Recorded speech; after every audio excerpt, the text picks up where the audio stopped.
Biskupice po prejazde pravotočivou zákrutou vošiel do priekopy a narazil do stromu. Náraz úplne otrhol bočnú časť návesu, poškodilo aj kabínu. Vodič sa nezranil, v kamióne prevážal kozmetické výrobky, ktoré sa rozsypali po priekope. Historický zvon z roku 1924 skončil pravdepodobne v zberných surovinách. Neznámy páchateľ ho ukradol zo zvonice na cintoríne v obci Radzovce. Páchatelia však kradli ohľaduplne a vôbec pritom nepoškodili drevenú zvonicu.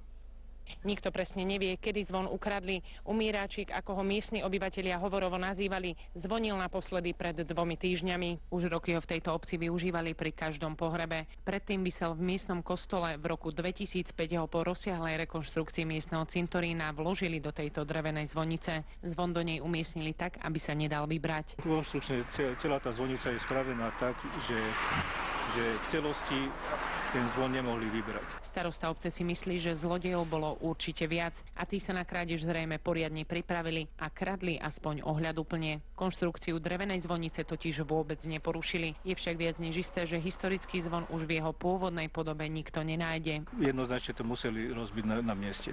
Pozostatky mosadzného zvona pravdepodobne skončili v zberných surovinách. Cena za kilogram tohto kovu sa pohybuje od 1 eura až po 2,50. Zvon vážil približne 30 kilogramov. Starosta vyčíslil škodu na 1 000 eur, morálna je však o mnoho vyššia. Jednoznačne tá historická morálna hodnota pre našu obec je oveľa vyššia ako tá finančná. Obec Radzovce je monitorovaná kamerovým systémom, no po tejto krádeži budú zrejme kamery už aj na cintoríne. Musíme pouvažovať o zabezpečení novou technikou, kamerový systém alebo poplašné zariadenie.